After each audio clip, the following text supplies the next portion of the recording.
السلام علیکم ورحمۃ اللہ وبرکاتہ۔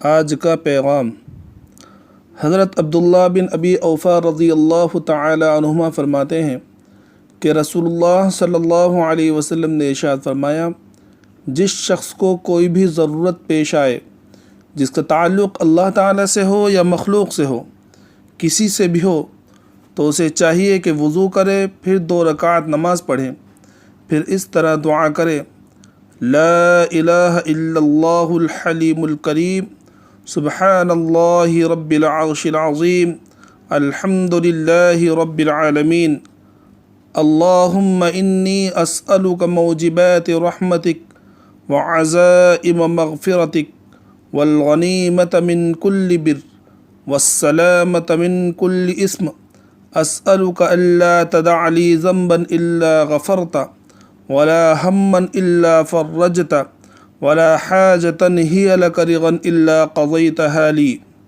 ترجمہ: اللہ تعالیٰ کے سوا کوئی معبود نہیں، وہ بڑے حلم والے اور بڑے کریم ہیں۔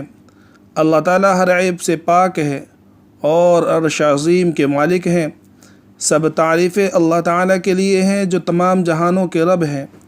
یا اللہ، میں آپ سے ان تمام چیزوں کا سوال کرتا ہوں جو آپ کی رحمت کو لازم کرنے والی ہیں اور جن سے آپ کا مغفرت فرمانا یقینی ہو جاتا ہے۔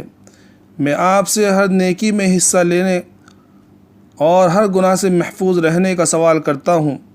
میں آپ سے اس بات کا بھی سوال کرتا ہوں کہ آپ میرا کوئی گناہ باقی نہ چھوڑیے جس کو آپ بخش نہ دیں، اور نہ کوئی فکر جسے آپ دور فرما نہ دیں، اور نہ ہی کوئی ضرورت باقی چھوڑیے جس میں آپ کی رضامندی ہو، جسے آپ میرے لیے پورا نہ فرما دیں۔ اس دعا کے بعد اللہ تعالیٰ سے دنیا اور آخرت کے بارے میں جو چاہے مانگے اسے ملے گا۔